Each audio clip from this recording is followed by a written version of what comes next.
Break के बाद स्वागत है आपका राजधानी एक्सप्रेस में और बात करते हैं पहली बड़ी खबर की। महाराष्ट्र के भयंदर में उत्तराखंड के सीएम पुष्कर सिंह धामी ने एक सार्वजनिक रैली को संबोधित किया और इस बीच सीएम धामी ने कहा कि यहां जिहाद नहीं चलेगा, सभी एकजुट होंगे और विकास के लिए वोट करेंगे। हमारे राष्ट्रवादी लोग जो देश की संस्कृति में विश्वास करते हैं एकजुट होंगे और हमारे उम्मीदवार नरेंद्र मेहता को जिताएंगे।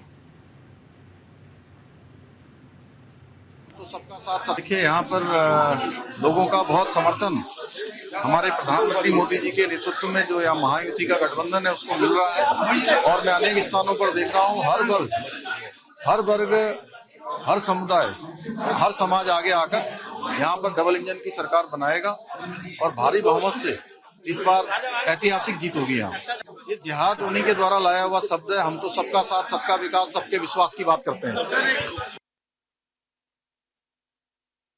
और आज बंद होंगे बद्रीनाथ धाम के कपाट। बड़ी संख्या में आज बद्रीनाथ धाम पहुंचे श्रद्धालु। शीतकाल के लिए बद्रीनाथ धाम के कपाट बंद होंगे तो रात 9:07 पर कपाट बंद हो जाएंगे। 8:15 पर कपाट बंद हो जाएंगे। ये प्रक्रिया शुरू हो जाएगी और उत्तराखंड के चमोली में भू बैकुंठ बद्रीनाथ धाम के कपाट आज शीतकाल के लिए बंद होने हैं। कपाट बंद होने से पहले बड़ी संख्या में भक्तगण आज यहां पर बद्रीनाथ धाम पहुंचे हुए हैं और आज ब्रह्म मुहूर्त में तड़के 4 बजे मंदिर भक्तों के लिए खुले हुए हैं। और वहीं आज रोजाना की तरह सुबह 4 बजे भगवान बद्री विशाल का अभिषेक और पूजा हुआ और आज रात में 9:07 पर भगवान बद्री विशाल मंदिर के कपाट अगले 6 महीने के लिए बंद हो जाएंगे। ऐसे में आज बद्रीनाथ धाम के कपाट बंद होने की प्रक्रिया भी शुरू हो चुकी है।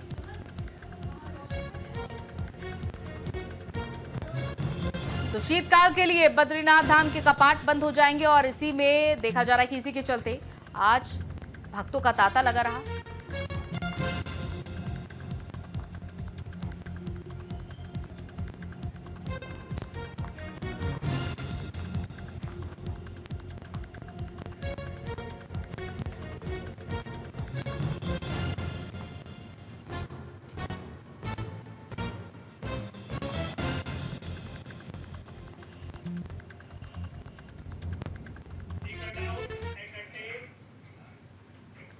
तो आज देखिए, आज बद्रीनाथ धाम के कपाट बंद हो जाएंगे। आज रात शुभ मुहूर्त में बद्रीनाथ धाम के कपाट बंद होंगे।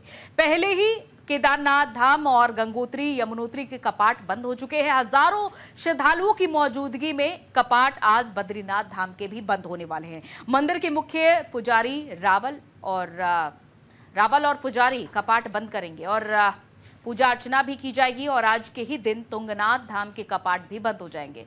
साल में 6 माह के लिए ही ये कपाट खुलते हैं और बद्रीनाथ धाम अप्रैल से मई के महीने में खुलते हैं।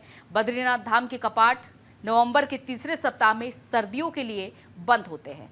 तो बद्रीनाथ मंदिर हर साल 6 महीने के लिए बंद रहता है और सर्दियों में जोशीमठ में बद्री विशाल की पूजा अर्चना भी होगी और बद्रीनाथ धाम में भगवान विष्णु का वास माना जाता है। बद्रीनाथ धाम को दूसरा बैकुंठ भी कहा जाता है। मंदिर में 1 मीटर लंबी शालिग्राम से निर्मित बद्री नारायण की प्रतिमा विराजमान है, जिसकी भक्तगण पूजा अर्चना करते हैं। दर्शन करने के लिए दूर दूर से आते हैं।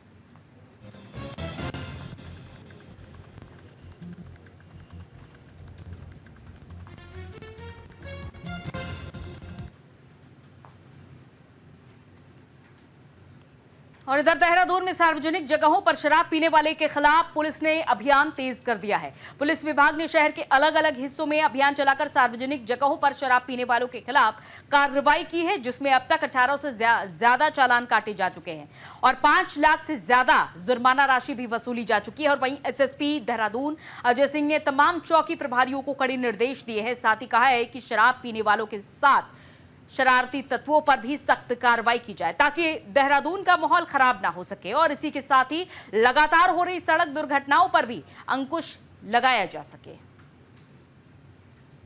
कि ये जो सार्वजनिक स्थानों पर शराब पीने की शिकायत है, चूँकि आमजन जो उन रास्तों से जाते हैं, खासकर कभी टूरिस्ट जो बाहर से आते हैं उनकी शिकायत रहती है, लोकल लोग की भी रहती है कि कुछ ऐसे स्थान हैं जिनमें जहाँ पर लोग गाड़ियों में बैठकर या खुले स्थान पर शराब या मदिरा सेवन करते हैं, और जिससे आमजनों को भी असुविधा होती है। खास इसमें कोई झगड़े होने की संभावना भी रहती है, टोका टोकी में हॉट टॉक्स भी होती है, जिसको देखते हुए लगातार ऐसे इलाकों में जो शहर के आउटर इलाके जहाँ पे से शिकायतें थी, लगातार अभियान हमारा चल रहा है। और अभी हमने जो इस अभियान के तहत 1894 लोग का इसमें चालान किया, 5,85,000 रुपये का जुर्माना भी लगा है।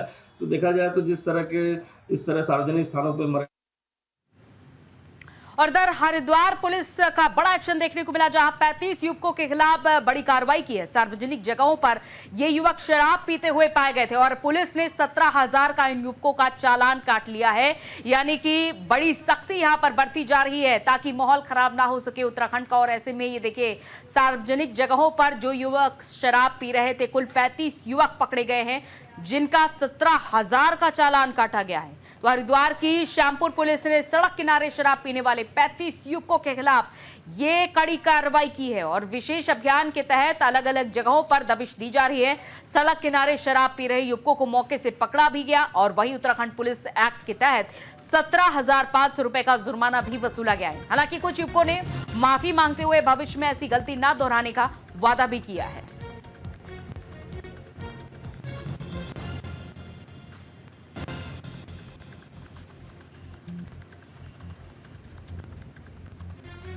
तो कुल 35 युवकों के खिलाफ ये कार्रवाई की गई है और ऐसे ही पुलिस की ओर से यह सघन चेकिंग अभियान चलाया जा रहा है। जो भी युवक का सड़क किनारे इस तरह से शराब पीते हुए पाए जा रहे हैं, उनका चालान काटा जा रहा है। उत्तराखंड पुलिस एक्ट के तहत 17,500 रुपए का चालान काटा जाता है और ऐसा ही ऑपरेशन यहां पुलिस की ओर से चलाया जा रहा है। तो जो भी युवक पकड़े जा रहे हैं, उन्हें उनके खिलाफ तुरंत कार्रवाई की जा रही है और समझा बुझाकर उन्हें, हालांकि अगर माफी मांगी जा रही है तो उन्हें समझा बुझाकर भेजा भी जा रहा है घर। और इधर हरीश रावत का धामी सरकार पर बड़ा हमला देखने को मिला है। उन्होंने कहा है कि शिक्षक को मेरे साथ फोटो खिंचवाना भारी पड़ गया। शिक्षा विभाग पौड़ी पर निलंबन का आरोप लगाया है। सोशल मीडिया पर पोस्ट कर पूरी कहानी बताई। हरीश रावत ने धामी सरकार को सोशल मीडिया पर पोस्ट करके घेरा है। हरीश रावत का यह कहना है कि जब विधायक शैला रानी का निधन हुआ था, वो उस वक्त उनके आवास पर दुख जताने गए थे, जिस दौरान कुछ समर्थकों ने हरीश रावत के साथ फोटो खिंचवा ली, जिनमें से एक शिक्षक भी थे और उस शिक्षक को शिक्षा विभाग पौड़ी से निलंबित कर दिया गया। ऐसा आरोप हरीश रावत ने लगाया है। उन्होंने ये भी लिखा है कि मैं संवेदना के लिए घर जा रहा हूं, कोई राजनीतिक बात नहीं है, लेकिन जो मेरे साथ खड़े हैं कैसे उनको दंडित किया जाए उसका रास्ता ढूंढा भी जा रहा है। और इसके अलावा उन्होंने केदारनाथ क्षेत्र में सरकारी मशीनरी का दुरुपयोग किए जाने को लेकर चुनाव आयोग को शिकायत भी की है।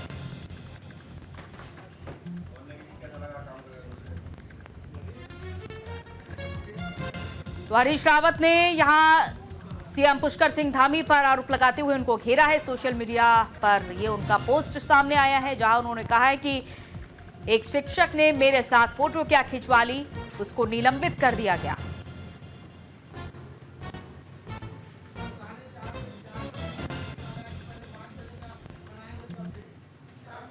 और इधर देहरादून में एक बाइक पर 5 लोगों के जाने का वीडियो सोशल मीडिया पर जमकर वायरल हो रहा है। वीडियो वायरल होने के बाद देहरादून एसएसपी ने मामले में संज्ञान लिया और तत्काल कार्रवाई के निर्देश भी दिए हैं। पुलिस ने कार्रवाई करते हुए मोटरसाइकिल को सीज किया है और आरोपियों को हिरासत में लिया गया है। वहीं पुलिस विभाग यातायात नियमों का उल्लंघन करने वालों के साथ सख्त से सख्त कार्रवाई की बात कह रही है।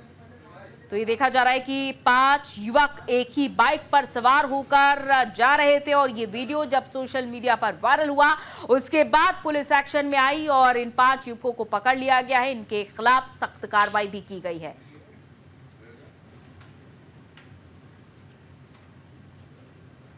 अगली खबर लक्सर से है, जहां लक्सर खानपुर हाईवे पर एक डंपर ने भैंसा बुग्गी को टक्कर मार दी और इस हादसे में पोपिन नाम के किसान की मौत हो गई है, जिसके बाद स्थानीय ग्रामीणों ने इकट्ठा होकर अवैध खनन और ओवरलोडेड वाहन के खिलाफ कार्रवाई की मांग की है। साथ ही ग्रामीणों ने मृतक के परिवार की आर्थिक सहायता देने के लिए हाईवे को जाम भी कर दिया है। ग्रामीणों का यह कहना है कि शिकायतों के बावजूद प्रशासन अवैध वाहनों के खिलाफ कोई भी कार्रवाई नहीं कर रहा है और जाम की सूचना मिलने पर पुलिस और प्रशासनिक अधिकारी मौके पर पहुंचे। साथ ही खानपुर विधायक उमेश कुमार भी मौके पर वहां पहुंचे और मृतक के परिजनों और घायलों को आर्थिक सहायता देने का भरोसा दिया और जाम को वहां खोला गया। होने वाला ये कोई पहला हादसा नहीं है। इससे पहले भी भोगपुर क्षेत्र में एक बाप बेटे की मोटरसाइकिल पर ट्रैक्टर ने टक्कर मारकर उनकी भी मौत हो गई थी। खानपुर क्षेत्र में लगातार जो लक्सर क्षेत्र की तरफ से आने वाले खनन के डंपर हैं, इनके द्वारा कोई ना कोई घटना घटित होती रहती है। आज ये बड़ा हादसा हुआ। एक 26 साल के पॉपिन की जो है मौके पर मौत हो गई। 2 लोग गंभीर घायल हैं। जिस परिवार से पॉपिन की मौत हुई है वो उसका बच्चा भी है। उनके घर में कोई ऐसा अब देखभाल करने वाला आगे नहीं है जिससे कि परिवार चल सके ना हुई है। इस पर अभी प्रशासन के साथ सहमति से ये तय हुआ है कि 25 लाख का मृतक, 10 लाख का जो गंभीर घायल है और 5 लाख का प्रस्ताव उनके लिए जो मामूली घायल हैं कल 1 बजे तक दिया जाएगा। सरकार को मुख्यमंत्री विवेकाधीन को मुख्यमंत्री राहत कोष में भेजा जाएगा।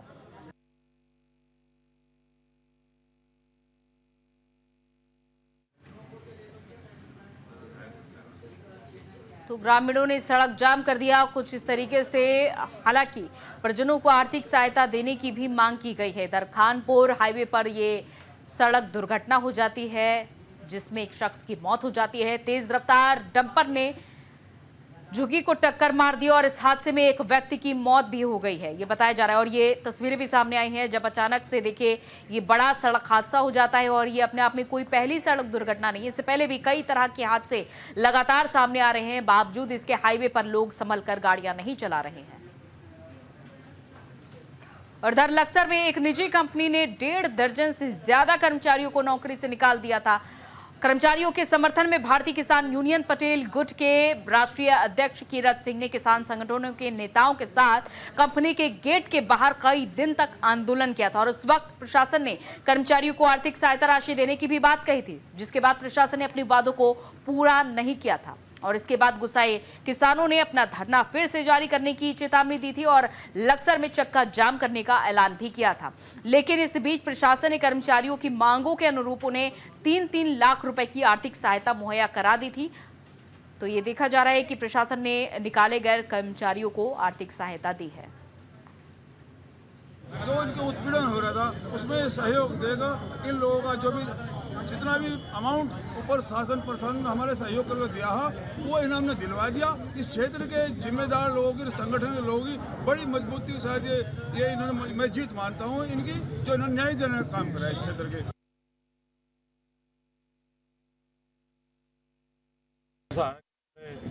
शेर हमारे बराबर में है ही है, तो जीत ना मिलना ऐसा तो संभव हो नहीं सकता बिल्कुल भी। और हमारे 15 साथी हैं जिनको ये पैसा दिया गया है। और मैं तो कहूँगा कि भगवान इनकी उम्र लंबी करे और इनका हौसला ऐसे बुलंद रखे ताकि हम इनसे हमेशा प्रेरणा लेते रहें। और बाकी यहाँ पर लक्सर में जितने भी हमारे तमाम संगठन हैं सभी ने पूरा बढ़ चढ़ के सहयोग किया। हमारे लक्सर के चाहे कर्मचारी संगठन हो, चाहे बार संगठन हो, चाहे कोई भी हो, सबने पूरा सहयोग किया। हम सभी उनका तहे दिल से धन्यवाद करते हैं। ADM साहब ने बुलाए, हमने मीटिंग करी। कल भी प्रमुख साहब थे, चेयरमैन साहब थे, ज्ञानचंद जी थे, सब लोग थे। हमने उनके सामने ये बता दिया मका 4 लाख रुपए, हमारे 4 लाख रुपए लेंगे, नहीं आंदोलन करूंगा। मैं तो बिल्कुल मना कर दिया था। लेकिन ये लड़के गए, बाहर गए और बाहर जाकर इन्होंने कहा अगलों को बाबू जी आप रहने दो अध्यक्ष जी, हम 3 लाख रुपए ही ले लेंगे, यही बढ़ लेंगे अपना पेट। तो ये 3 लाख रुपए पर राजी हुए, मैं मना करता रहा बिल्कुल। इधर अगली खबर भी लक्सर से ही है, जहां सीएससी परिसर में ब्लॉक स्तरीय जनसंवाद कम्युनिटी एक्शन फॉर हेल्थ के अंतर्गत कार्यक्रम विधायक मोहम्मद शहजाद कार्यक्रम में शामिल हुए, जिसमें एमएलए ने अस्पताल में बेहतर सुविधा का आश्वासन दिया है। तो सीएससी परिसर में स्वास्थ्य विभाग ने ब्लॉक स्तरीय जनसंवाद का आयोजन किया और कार्यक्रम में लक्सर विधायक मोहम्मद शहजाद ने शिरकत की। इस दौरान विधायक ने अस्पताल में बेहतर सुविधा देने का आश्वासन दिया है और साथ ही विधायक शहजाद ने हर महीने 5 गांव में समिति की बैठक में पहुंचकर मॉनिटरिंग करने की बात भी कही है।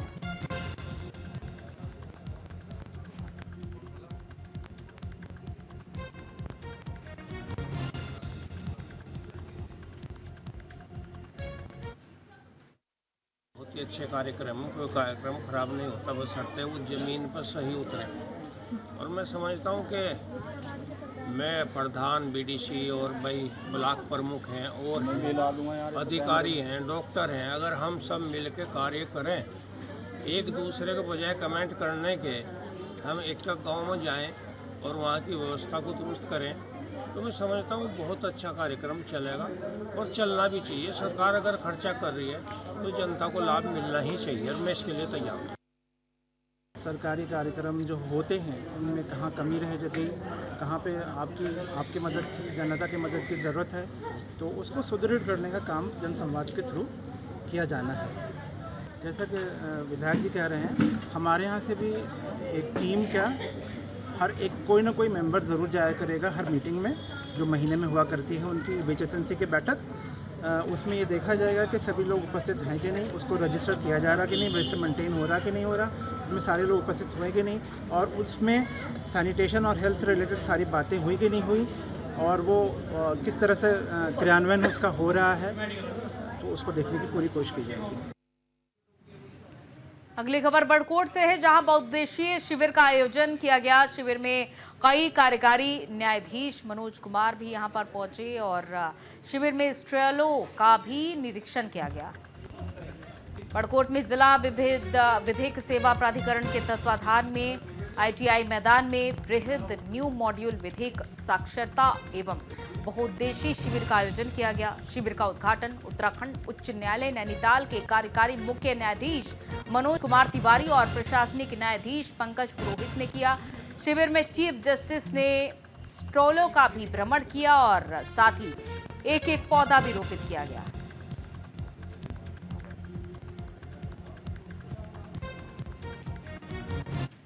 विधिक सेवा प्राधिकरण होता है राज्य में, जिसका काम हर जिले में विधिक साक्षरता शिविर का आयोजन करना होता है। और ये हमारे लिए बहुत सौभाग्य की बात है कि आज माननीय मुख्य न्यायाधीश महोदय और माननीय प्रशासनिक न्यायमूर्ति महोदय इस कैंप में उन्होंने भागीदारी दी है। और यहाँ की जनता का उत्साह देख के आपको ये लग रहा होगा कि इस कैंप में बहुत सारे लोगों ने बड़े उत्साह से भागीदारी की।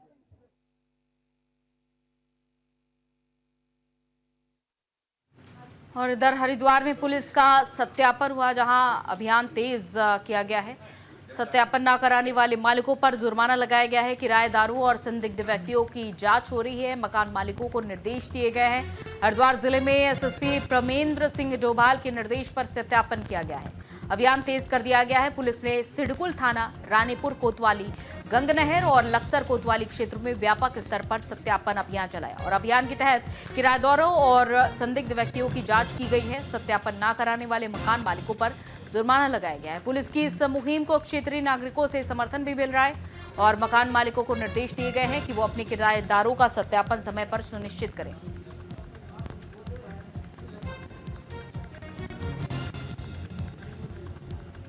तो मकान मालिकों को इसके लिए निर्देश दिए गए हैं कि समय पर ही अपने किराएदारों का सत्यापन सुनिश्चित कर लें। और हरिद्वार पुलिस एक्शन में है और ये अभियान भी तेज किया जा रहा है कि सत्यापन ना कराने वाले मालिक जुर्माना भरे। जिन मालिकों ने अपने किराएदारों का सत्यापन नहीं कराया है, वेरिफिकेशन नहीं कराया है, वो जुर्माना भरने के लिए तैयार रहें और समय रहते मकान मालिक सत्यापन करा लें। और इधर हरिद्वार के आबादी क्षेत्र में हाथियों की दस्तक देखने को मिली है। हाथी की दस्तक से दहशत का माहौल है।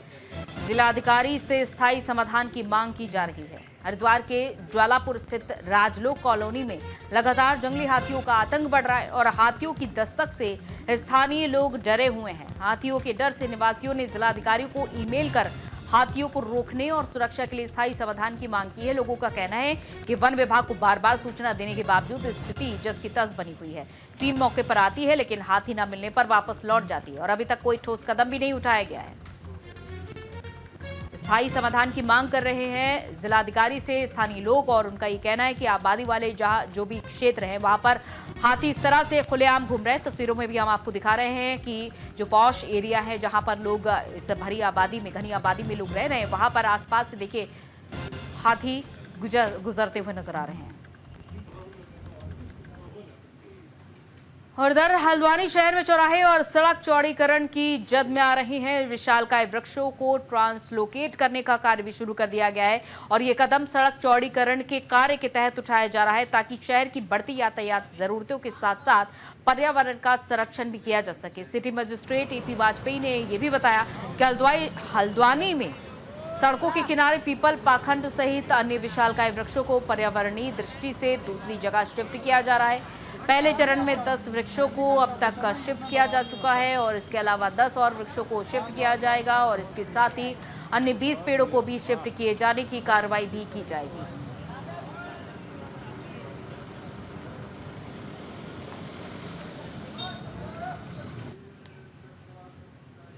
और इधर पिथौरागढ़ में खेल महाकुंभ का आयोजन हुआ है। 7 दिवसीय खेल महाकुंभ का आगाज हो चुका है। 22 नवंबर तक खेल का आयोजन होगा। विधायक मयूख मेहर ने खेल का शुभारंभ कर दिया है। युवा कल्याण ने खेल महाकुंभ का आयोजन किया है। तो 16 खेल प्रतियोगिताओं का आयोजन किया जाएगा, जैसे कबड्डी, वॉलीबॉल और खो खो प्रतियोगिता का आयोजन होगा। उत्तराखंड में खेलों का महाकुंभ शुरू हो चुका है। 2025 में राष्ट्रीय खेलों की मेजबानी उत्तराखंड करने वाला है, जहां तमाम राष्ट्रीय खेल आयोजित होंगे और इसका शुभारंभ भी किया जा चुका है। तो युवा कल्याण ने खेल महाकुंभ का आयोजन किया है। 16 खेल प्रतियोगिताओं का आयोजन किया जाएगा और इस महाकुंभ में कबड्डी, वॉलीबॉल और खो खो प्रतियोगिता का आयोजन होगा। तो चलिए इसी के साथ इस बुलेटिन में इतना ही। इजाजत दीजिए। नमस्कार। लाडकी बहीण माझी, लाडका युवा, सगळ्यांपुढे आपुला शेतकरी हवा।